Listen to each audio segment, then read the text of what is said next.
Hello बच्चों, welcome to unique study. तो बच्चों, पिछले क्लास में हम लोग पढ़े थे यहाँ तक। आज के क्लास में हम लोग आर्यों का वर्षाव के बारे में यहाँ से स्टार्ट करेंगे। इसके बारे में हम लोग पढ़ेंगे। तो कल से ही बहुत ज़्यादा बारिश हो रहा है, जैसे कि हम आपको शॉर्ट वीडियो में बोले थे कि बहुत ज़्यादा बारिश हो रही है। तो कल से ही बहुत ज़्यादा बारिश हो रही है, लेकिन बारिश होते रहेगी, उसका काम है होना। हम लोग को पढ़ना काम, हम लोग पढ़ते रहेंगे, वीडियो बनाते रहेंगे, हम अपलोड करते रहेंगे, आप लोग पढ़ते रहिएगा और अच्छा प्यारा प्यारा कमेंट कीजिए, लाइक कीजिए और चैनल को सब्सक्राइब कीजिए और शेयर करना ना भूलें। तो क्लास को स्टार्ट करते हैं बिना टाइम को वेस्ट किए हुए। तो आर्यों का बसाव के बारे में हम लोग पढ़ेंगे। वैदिक आर्य कई समूहों में भारत आए। ऋग्वेद में आर्य निवास स्थल के सप्तसैन्ध शब्द का प्रयोग किया गया है, जिसमें आजकल हम पंजाब वर्तमान भौगोलिक स्थिति अनुसार भारत और पाकिस्तान का पंजाब प्रांत के नाम से पुकारते हैं। बिल्कुल उत्तर वैदिक युग, जैसे कि आपको हम बताए थे कि जो हड़प्पा सभ्यता था और जो मोहनजोदड़ो था, वो पाकिस्तान पंजाब के प्रांत से उसमें आधा वो जो हिस्सा है पंजाब पाकिस्तान के प्रांत में चला गया है। तो उस नाम से हम लोग उसको जानते हैं। कि जैसे कि आपसे कोई पूछेगा कि हड़प्पा सभ्यता कहाँ है, मोहनजोदड़ो कहाँ है, तो आप बता सकें कि वो पाकिस्तान के क्षेत्र में। पहले वो जितना भी क्षेत्र था वो इंडिया में था, लेकिन अब जब से बंटवारा हुआ है, पाकिस्तान इंडिया बटा हुआ है, तब से वो क्षेत्र पाकिस्तान में आधा से ज़्यादा क्षेत्र जो है, जो अच्छा पहले का हड़प्पा सभ्यता के जो स्थल थे, वो सब पाकिस्तान में मिले हैं, चले गए हैं। नाम से पुकारते हैं। उत्तर वैदिक युग सप्त सैंधव प्रदेश से पूर्व की ओर बढ़ते हुए आर्य लगभग पूरे गंगा यमुना दोआब क्षेत्र में बस गए। शतपथ ब्राह्मण उत्तर वैदिक युग का एक महत्वपूर्ण स्रोत है। तो शतपथ ब्राह्मण जो है वो उत्तर वैदिक युग का एक महत्वपूर्ण स्रोत है। से पता चलता है कि आर्य का फैलाव उत्तर वैदिक युग में वर्तमान उत्तर बिहार के गंडक नदी तक हो गया था। तो पहले जो मतलब आर्य के जो मतलब फैलाव थे कि आर्य कहाँ तक फैले थे, तो बिहार के गंडक जो नदी है, बिहार के उत्तर बिहार में जो गंडक नदी है, वहाँ तक आर्यों का फैलाव हो चुका था। जैसे कि इस टॉपिक को फिर हम क्लियर करते हैं कि आर्य का फैलाव उत्तर वैदिक युग में जो आर्य का फैलाव हुआ था, वो बिहार के गंडक नदी तक हो गया था। नेक्स्ट पॉइंट हम लोग क्या है, तो यहाँ पर बताया गया सप्त सिंधु मतलब क्या होता है। सिंधु उसकी 5 सहायक नदियाँ सतलज, ब्यास, झेलम, चिनाब, रावी तथा सरस्वती यहाँ पर दृश्यदत्ती नदियाँ का क्षेत्र है। तो यहाँ पे 5 इसका झेलम मतलब सहायक नदियाँ हैं। पहला है झेलम, दूसरा ब्यास, पहला सतलज, दूसरा है ब्याज, तीसरा है झेलम, चौथा है चिनाब, पांचवा है रावी तथा सरस्वती भी इसका सहायक नदी है। ये जो है हम लोग मतलब ज्योग्राफी में भी पढ़ेंगे इसको डिटेल से। तो यहाँ पे बताया गया है कि सप्त सिंधु का मतलब यहाँ पर ये है। और दृष्टिदत्ती नदियों का क्षेत्र, तो उतने जो हैं उतने इसमें आते हैं सप्त सिंधु में। गंगा यमुना दोआब, गंगा यमुना नदी के बीच का क्षेत्र। तो गंगा यमुना दोआब का मतलब जो हो गया है कि जो गंगा नदी के बीच का जो क्षेत्र है, उसमें मतलब उसको हम लोग गंगा यमुना दोआब के नाम से जानते हैं। इसका अर्थ यहाँ पे ये बताया गया है। ये देखिए, ये जो क्षेत्र है अफगानिस्तान में, ये अफगानिस्तान है, ये ऊपर ये वाला क्षेत्र, ये पाकिस्तान जो यहाँ पर है, हम लोग का नहीं, वो पाकिस्तान वाला पाकिस्तान है, हम लोग का तो इंडिया है। ये राजस्थान है, तिब्बत की पठार है। तो यहाँ पर कुछ ये दिया हुआ है, प्रारंभिक वैदिक युग के भौगोलिक विस्तार का मानचित्र। तो यहाँ से जो है वहाँ पे देखिए, यहाँ है ना सप्त सिंधु का क्षेत्र। तो यहाँ से सप्त जो आर्य थे, जो ये थे, उनका यहाँ पे विस्तार हुआ था। सप्त सिंधु का यहाँ क्षेत्र का यहाँ पे विस्तार किया गया है। तो देखिए यहाँ पर लिखा है प्रारंभिक युग के भौगोलिक विस्तार का मानचित्र। जो भौगोलिक विस्तार है उसका मानचित्र ये है। तो ये वाला क्षेत्र, ये देखिए वर्तमान में है, जो बंगाल की खाड़ी है, वर्तमान में अरब सागर है। तो इसके बारे में यहाँ पर बताया गया है। ऋग्वैदिक काल है 1500 से 1000 ईस्वी पूर्व तक। तो 1500 ईस्वी पूर्व से 1000 ईस्वी पूर्व तक। क्या आप किसी परिवार को जानते हैं जिनकी आर्थिक व्यवस्था पशुपालन से जुड़ी हो? अब उनसे पूछिए क्या उनकी धार्मिक मान्यता भी पशुपालन से जुड़ी है। तो इसको मतलब अपने फैमिली के साथ डिस्कस करना है। तो इस एक क्वेश्चन यहाँ पर दिया जो अपने फैमिली के साथ आप डिस्कस कर सकते हैं। ऋग्वेद से हमें पता चलता है कि जिनके पास अधिक गाय थी वह धनी माने जाते हैं। तो ऋग्वेद जो हम लोग का वेद है, ऋग्वेद पहला वेद जो है, उससे यह पता चलता है कि जिसके पास अधिक गाय है, जिसके पास ज़्यादा से ज़्यादा गाय हैं, गाय हमारी माता है, जैसे कि हिंदू में कहा जाता है कि गाय हमारी माता है। गायों का मतलब हम लोग माता मानते हैं अपने गाय माता को, इसलिए उनका बहुत अच्छा से मतलब कोई भी जानवर जो हो, बेजुबान हो, जो बोल नहीं सकता, उसको अच्छा ही से ये करना चाहिए, ये नहीं कि उसको मारो पीटो, ये सब नहीं करना चाहिए। तो गाय को हम लोग के हिंदू धर्म में बहुत ज़्यादा मतलब महत्व दिया गया है। तो जिसके पास ज़्यादा गाय है उससे क्या माना जाता था कि पहले के मतलब जो ऋग्वेद के समय वो बहुत धनी लोग होते थे, और गाय को लेन देन का एक खास साधन माना जाता था। गायों का प्राप्त करने के लिए आर्यों का एक कबीले से दूसरे कबीले तथा पहले से रहने वाले लोगों के साथ अक्सर युद्ध हुआ करता था। गोधन रक्षा करने के लिए एक सरदार या राजन का चुनाव किया जाता था। तो गोधन जो गायों थे उसका रक्षा करने के लिए एक सरदार और एक राजन का चुनाव किया जाता था, जो बहादुर और कुशल युद्ध हो, मतलब योद्धा हो, जो बहादुर भी हो और कुशल योद्धा भी हो। ऋग्वैदिक राजन को किसी विशिष्ट भौगोलिक क्षेत्र का अस्थायी रूप से शासन करने वाला राजा नहीं माना जा सकता। मतलब कि यहाँ पर ये बताया गया है कि जो राजन है, जिसको हम लोग गायों का मतलब गायों के लिए जो चुना जाता था, उसको मतलब किसी भौगोलिक क्षेत्र या किसी अस्थायी चीज़ को शासन करने के लिए नहीं चुना जा रहा है, इसलिए वो राजन नहीं है। राजन इसलिए उनको बनाया जा रहा है कि वो गायों को अच्छा से देख सकें, शासन करने के लिए नहीं माना जा सकता, क्योंकि राजनीतिक अवधारणा में क्षेत्रीयता का इंगित करने वाले शब्द जैसे जनपद, राष्ट्र, राज्य का उल्लेख कम ही मिलता है। अतः ऋग्वैदिक काल का राजन एक कबीले के मुखिया से अधिक कुछ नहीं था। तो जो मतलब जो ऋग्वेद का जो राजन था वो एक कबीले थे, और उससे अधिक कुछ नहीं थे, कि ये नहीं कि पूरा शासन कर रहे हैं, हुकुम चला रहे हैं, ये कर रहे हैं, ऐसा कुछ नहीं है। तो यहाँ पर बताया कबीला का मतलब क्या होता है। कबीला में एक वंश या परिवार के कई पीढ़ी के लोग एक साथ रहते थे। तो कबीला का मतलब होता है कि एक ही वंश के, एक ही परिवार के, जैसे जनरेशन टू जनरेशन जितने भी वंश हैं, जितने भी परिवार हैं, उसके एक परिवार को हम लोग मतलब पहले के लोग कबीला मानते थे, उसको कबीला कहा जाता था। पीढ़ी के साथ लोग साथ रहते थे, उसको कबीला कहता था। मतलब जो ज़्यादा परिवार के साथ पहले के लोग रहते थे उसे कबीला कहा जाता था।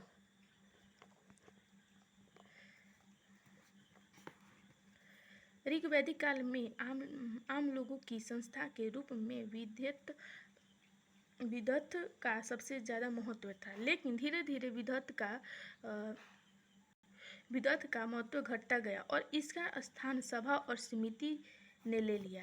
तो विधत मतलब होता है कि जो पहले जिसे होता है ना, वहाँ पे जो भी चीज़ें जैसे कि कोई भी बात कहा जाता था तो वहाँ पे कोई एक अस्थायी जगह होता था, जिसे हम लोग विधत कहते थे। विधत वहाँ पे ही वो चीज़ कहा जाएगा, जो जिसे हम लोग बाद में सभा और समिति कहा गया, कि मतलब उस सभा में आना है, आपको बुलाया गया है, ये चीज़ का उस सभा में बात होने वाली है, समिति में बात होने वाली है। तो उस चीज़ को जैसे विदत था उसका जो मतलब स्थान था वो कौन ले लिया, सभा और समिति ने ले लिया। सभा का विशिष्ट स्थान जिसके सदस्य केवल प्रतिष्ठित लोग हुआ करते थे। तो देखिए सभा मतलब होता है, वही बोले ना कि जिसका जो भी मतलब वहाँ पर कोई भी काम है तो आपको कोई मतलब पहले के लोग बोलते थे कि सभा में आ जाइएगा। सभा मतलब कि वहाँ पे कोई मीटिंग चलेगा, वहाँ पे जो प्रतिष्ठित लोग थे, जो नेचर के जो मतलब होता थे सामाजिक लोग थे, उसको उस सभा में बुलाया जाता था। सभा का विशिष्ट स्थान का जिसके सदस्य केवल प्रतिष्ठित लोग रहते थे, जबकि समिति का आम लोग के संस्था थी। तो जो समिति था, देखिए सभा जो था जो प्रतिष्ठित लोग रहते थे, मतलब जो धनी हुआ हो, राजा महाराजा हो, तो उस चीज़ का सभा था। और जो समिति है वो मतलब साधारण लोग के वर्ग, जैसे कि किसी राज्य में एक समिति बैठी है तो वहाँ पे राजा आएगा, उसके बाद भी जितने भी उनके ये प्रजा हैं वो लोग भी आएंगे उस समिति में, तो उसको समिति कहा जाता है। इन संस्थानों की बैठक में राजा का भाग लेना अनिवार्य था। इनकी बैठकों में समस्याओं का समाधान आपस में सलाह मशविरा से कर रहे थे। इन संस्थाओं की बैठक में महिलाएं भी भाग लेती थी। जो समिति का भाग था, जो समिति का मतलब बैठा जाता था, समिति में लगाया जाता था, मतलब जो कि वहाँ पे बैठक होती थी, वहाँ पे महिलाएं भी उस चीज़ में भाग लेती थीं। इन संस्थानों में कबीले जन के लोग युद्ध में पर्याप्त धन का बंटवारा एक राजा का चुनाव करते थे। आवश्यकता पड़ने पर समिति के सदस्य युद्ध में सैनिक कार्य भी करते थे। मतलब कि एक जैसे समिति के जो लोग थे वो बंटवारे जब होने लगता था, मतलब कि किसी चुनाव के लिए, तो उसमें युद्ध भी करने का भी ये लोग काम करते थे। जो समिति में लोग रहते थे वो युद्ध करने में भी काम करते थे। ऋग्वैदिक काल में आर्यों का मुख्य पेशा पशुपालन था। तो ऋग्वैदिक काल में जो आर्यों का मुख्य पेशा था वो क्या था? पशुपालन। ये क्वेश्चन पूछ सकता है, क्वेश्चन भी आई है, बहुत इंपॉर्टेंट है। तो ये क्वेश्चन पूछ सकता है कि आर्यों का मुख्य पेशा क्या था? तो पशुपालन था। इसके लिए उन्हें चारे की तलाश में अलग अलग स्थानों पर जाना पड़ता था। एक जगह चारा खत्म हो जाने पर वे दूसरे जगह पर चले जाते थे। इस कारण विभिन्न कबीलों का किसी खास क्षेत्र पर अधिकार ना होता था। मतलब कि चारा खोज करने के अनुसार, मतलब चारों लोग चारा खोज करते थे, उसके अनुसार जो कबीले थे उनका एक क्षेत्र नहीं हो जाता था, वो विभिन्न क्षेत्र में रहते थे। इसलिए वो किसी क्षेत्र के हिस्सा न रह जाते थे कि वही पार्टिकुलर एक क्षेत्र है, उसी के ये हैं, उसी क्षेत्र में ये रहेंगे। कबीले लोग जो है उसी क्षेत्र में रहेंगे, नहीं, ये एक जगह से दूसरे जगह जाते थे। क्योंकि जब गायों का चारा खत्म हो जाता था तो दूसरी जगह उनको जाना पड़ता था गायों के चारा लाने के लिए। तो इसी कारण से विभिन्न कबीलों का किसी खास क्षेत्र पर अधिकार नहीं रहता था। तो उन लोगों को किसी खास क्षेत्र पर अधिकार नहीं होता था। राजन किसी क्षेत्र का स्वामी नहीं होता था। राजन जो है वो किसी क्षेत्र का स्वामी नहीं होता था, बल्कि कबीले यहाँ पर सही हो गया है, कबीले लोगों पर उसका शासन होता था। तो जैसे कि कबीले के लोग थे, सहभागी जो कबीले लोग थे उस पर साथ जो मतलब गायों को ये करता था, उस पर उसका शासन होता था। किसका? ये राजन का। ये नहीं कि वो मतलब बहुत स्वामी, किसी चीज़ का स्वामी है, नहीं, वो एक गायों का, जैसे क्षेत्र गायों को देखने के लिए देख रेख कराया जाता था, उसके लिए था। उसका चुनाव कबीले के साथ लोग मिलकर करते थे। अस्थायी रूप से नहीं बसने के कारण वे खेती भी नहीं करते थे। हमने देखा है कि खेती करने के लिए एक स्थान पर कम से कम 3-4 महीने रहना पड़ता है, तभी फसल पक कर तैयार होता है। बिल्कुल, कोई भी आप फसल को मतलब उपजा रहे हैं तो उसके लिए आपको 3-4 महीना, जैसे कि गेहूँ उगा रहे हैं, फिर जौ या फिर बूट या फिर धान, चना, ये सब कर रहे हैं, जो होता है बूट को हम चना बोल रहे हैं, तो उसको उपजाने के लिए 3-4 महीना लग जाता था पकने तक। तो वहाँ तक उन लोग को वहीं पर रहना पड़ता था, 3-4 महीना एक जगह पे रहना पड़ता था, तभी तो पकेगा। तो वो लोग अगर कहीं और जाना चाहते हैं तो जाएंगे, फिर वहीं रहेंगे।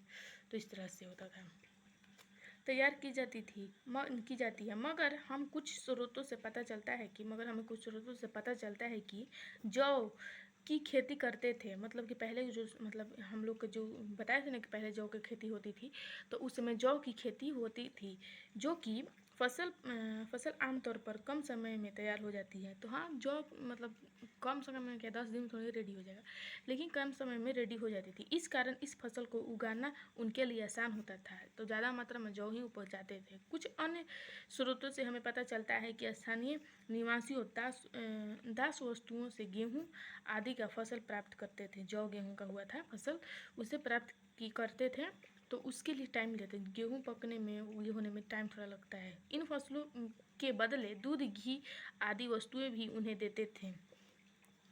गाय के अतिरिक्त भेड़ बकरियाँ, तो यहाँ पे मतलब वो लोग जौ गेहूँ के बदले मतलब दूध, गाय का जो होता था, वो घी जो होता था वो देते थे और गेहूँ लेते थे।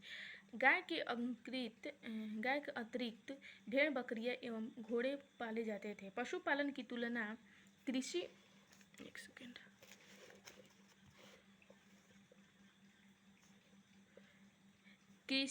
का धंधा कम था, क्योंकि ऋग्वेद में एक अनाज यौ का उल्लेख है जिनकी पहचान जौ के रूप में की जाती है। तो यहाँ पर आप जैसे कि देखे हैं कि यहाँ पर जौ है, कोष्ठ में जो ब्रैकेट में यौ दिया हुआ है, तो यहाँ पे बता रहा है कि यौ का उल्लेख है जौ के लिए किया जाता है, मतलब जौ को पहचानने के लिए यौ का उल्लेख किया गया है, जौ के रूप में की जाती थी। जब हम शिल्प की ओर ध्यान देते हैं तो हमें देखिए हम यहाँ पे बोल रहे हैं किया जा रहा है, कर रहा है, इस तरह से वर्ड हम बोल रहे हैं, तो इसका मतलब नहीं कि अभी हो रहा है, लेकिन हम इस बुक में ऐसा मतलब फील करवाना चाहते हैं कि ये बुक हम लोग आज ही इसी समय में ऋग्वेद में हम लोग हैं और उस चीज़ को डिस्कस कर रहे हैं अपने आप में, हम अपने आप में और मेरे में वो चीज़ मतलब हम बता रहे हैं आपको डिस्कस करके, तो आप उस चीज़ को समझ रहे हैं, मतलब आज का ही हम फील करवाना चाह रहे हैं कि आज हम लोग ऋग्वेद में इस तरह से, तो इसलिए वैसा वर्ड हम यूज कर दे रहे हैं रूप में। जब हम शिल्प की ओर ध्यान देते हैं तो हमें ऋग्वेद में शिल्प कला का कम ही वर्णन मिलता है। वर्णित शिल्पकारों में चमकदार बड़ी धातु का काम करने वाले धातुकर्मी का जाता था तथा कुम्हार शामिल थे। तो बढ़ी जो होते थे वो किसी चीज़ को, जैसे कि अब के हम लोग बढ़ी में हम लोग कहते हैं कि जो गेट लगाता है, जो चौखट बनाता है, जो पीढ़ा होता है देहात में जो बोला जाता है वर्ड पीढ़ा वो बढ़ी बनाते हैं। कुम्हार जो है वो घैला बनाता है, दिया बनाता है, ये सब कुम्हार का काम होता है। बड़ी धातुकर्मी एवं रथकार की रथों के निर्माण में महत्वपूर्ण भूमिका थी। घोड़े से जुटे हुए रथ जो युद्ध में सफलता के लिए निर्णायक माने जाते थे। बुनाई एक घरेलू शिल्प था जो महिलाओं के द्वारा किया जाता था। तो जो बुनाई सिलाई था वो महिलाएं करती थी, उनके द्वारा ही बुनाई का काम किया जाता था। लोगों का जीवन प्रकृति पर बहुत हद तक निर्भर करता था। ऋग्वेद में प्राकृतिक शक्तियों से जुड़े कई देवी देवताओं के सम्मान में मंत्रों की रचना की गई है, जिनमें इंद्र, अग्नि, सोम प्रमुख है। इंद्र युद्ध का देवता, अग्नि आग का देवता, सोम एक पौधा है। तो देखिए इंद्र जो है वो इंद्र जो है युद्ध के देवता थे। इंद्र देखते हैं हमेशा युद्ध के लिए ये करते रहते हैं कि हम युद्ध करेंगे, ये करेंगे। इंद्र जो है वो मतलब ये युद्ध के देवता हैं। अग्नि सोम और मतलब ये तीन प्रमुख देवता थे। जो इंद्र हैं ये युद्ध के देवता माना जाता है। अग्नि को आग का देवता माना जाता है। सोम एक पौधा है, तो सोम एक पौधा का नाम है, तो सोम एक पौधा है। अग्नि क्या है? अग्नि, तो इंद्र ये अग्नि आग का देवता है, जो मतलब हम लोग अग्नि कुंड में जो हवन करते हैं तो उसको अग्नि कहते हैं। तो इस चीज़ को हम लोग मतलब वर्णन करते हैं इस चीज़ में। इंद्र भगवान जो जैसे कि बोलता है ना कि इंद्र भगवान गुस्सा हो जाएंगे, ज़्यादा ये होगा तो उस तरह से इंद्र भगवान हर छोटे छोटे बात पर युद्ध करने लगते थे। तो इस तरह से उनका मतलब इंद्र को युद्ध के देवता के नाम से वर्णन किया गया है। जिनमें से एक प्रकार का पेय बनाया जाता था। देवी देवताओं की पूजा धन, संतान एवं युद्ध के विजय की कामना के उद्देश्य से की जाती थी। तो देवी देवताओं की पूजा धन के लिए, मतलब अपने संतान के लिए और युद्ध जीतने के लिए, अब तो बहुत के लोग एग्जाम में पास होने के लिए देवी देवता की पूजा करते हैं। तो वो अन्य अलग अलग तरीके से देवी देवताओं की पूजा की जाती हैं। उसकी अलग अलग सबका अलग अलग उद्देश्य रहता है कि हम देवी देवता की पूजा इस कारण से कर रहे हैं। देवताओं को प्रसन्न करने के लिए मंत्रों का उच्चारण तथा यज्ञ में आहुति दी जाती थी। बिल्कुल, घी, अनाज और कभी कभी जानवरों को भी आहुति दी जाती थी भी और जाती है। अभी भी जानवर की आहुति दी जाती है। जैसे माता रानी को कोई खसी का ये आहुति देता है, जानवर का आहुति दे देता है, घी हवन करता है। तो उस चीज़ को क्योंकि माता रानी है, जो जितने भी देवी देवता हैं वो सब प्रसन्न हो जाए, इसकी वजह से वो लोग ये सब काम करते थे, अभी भी होता है। जब आर्य लोग भारत में आए तो वे 3 सामाजिक वर्गों में विभाजित थे: योद्धा, पुरोहित एवं साधारण। जब आर्य लोग भारत में आए तो वो 3 विभाजों में मतलब 3 सामाजिक वर्गों में विभाजित हैं। जो पहला योद्धा है, पुरोहित है और साधारण जन है। ऋग्वेद के मंत्रों से ऐसी जानकारी मिलती है कि समाज में वर्ग भेद की स्थिति स्थिति नहीं बन पाई थी, जिसे ऋग्वेद के पुरुष सूक्त में ब्राह्मण, राजन्य, क्षत्रिय, योद्धा, वैश्य एवं शूद्र अर्थात चार वर्णों की कल्पना की जाती थी। परंतु इस काल में वर्ण व्यवस्था स्थापित नहीं हो सकती थी। तो जैसे कि आप यहाँ पर देखें ऋग्वेद में पुरुष सूक्त में ब्राह्मण राजे और क्षत्रिय योद्धा, मतलब जो राजन है वो क्षत्रिय और योद्धा में वैश्य एवं शूद्र अर्थात 4 वर्णों की कल्पना की गई थी। तो 4 वर्णों की कल्पना की गई थी, जब ब्राह्मण राजन वैश्य एवं शूद्र है। तो इस 4 वर्णों की कल्पना की गई थी, परंतु इस काल में वर्ण व्यवस्था स्थापित नहीं हो सकती थी। तो इस काल में जो होता था, तो वर्ण जो होता था व्यवस्था स्थापित नहीं की जाती थी, उसको स्थापना नहीं की जा सकती थी। इसलिए मतलब ये चीज़ स्थापित नहीं हो पाई, इस मतलब नहीं की जाती थी तो नहीं हो पाई। तो इस चीज़ को हम लोग यहीं पर एंड करते हैं।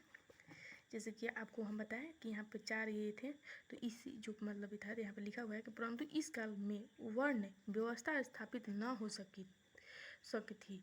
तो इसी मतलब ये में इस काल में जो वर्ण व्यवस्था होता था वो नहीं हो सकी थी।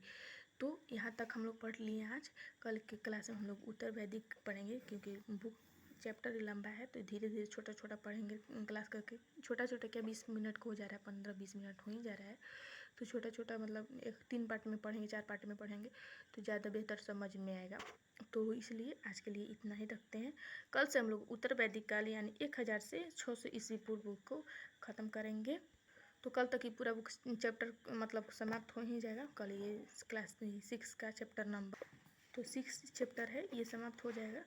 तो कल इसके बाद हम लोग 7 मतलब इसके बाद नोट्स से पढ़ेंगे, कुछ चीज़ों नोट्स से कवर करेंगे, क्योंकि अभी नोट्स में भी आधुनिक भारत हम लोग पढ़ रहे हैं और जियोग्राफी में फिजिकल जियोग्राफी पढ़ रहे हैं। तो उसके बाद हम लोग फिर बुक पढ़ेंगे, यानी नोट्स बुक दोनों साथ में हम लोग को चलेगा। पहले बुक पढ़ेंगे, फिर नोट्स पढ़ेंगे, फिर उसके बाद नोट्स पढ़ेंगे। जैसे कि आपको रिवीजन भी हो जाएगा और अच्छा से समझ में भी आ जाएगा। जैसे कुछ चीज़ है जो बुक में हम लोग पढ़ ले रहे हैं, फिर कुछ ऐसी चीज़ें जो नोट्स में पढ़ेंगे, उसके बाद जो चीज़ हम लोग बुक में पढ़ेंगे हो सकता है वो नोट्स में नहीं पढ़े हों, तो बुक में क्लियर हो जाएगा। और बुक में क्लियर होने के बाद जब हम नोट्स में पढ़ेंगे तो और क्लियर हो जाएगा, तो हो जाएगा ना क्लियर। उसके साथ साथ DPP क्वेश्चन को सॉल्व करेंगे, और सर्च में हम आपको वीडियो को मतलब बनाकर उसमें क्वेश्चन सॉल्व करवाते ही हैं। तो आपको बस क्या करना है कि मेरा वीडियो को लाइक, शेयर एंड सब्सक्राइब करना है, क्योंकि आप लोग करेंगे तो हम उससे ज़्यादा थोड़ा मोटिवेट होंगे, तो मतलब मेरे को भी अच्छा लगेगा। और आप तो इतना कर ही सकते हैं, तो प्लीज़ मेरे वीडियो को लाइक, शेयर एंड सब्सक्राइब कीजिएगा। आज के लिए इतना ही रखते हैं, मिलेंगे नेक्स्ट वीडियो में। तब तक के लिए पढ़ाई करते रहिए। All the very best, bye bye.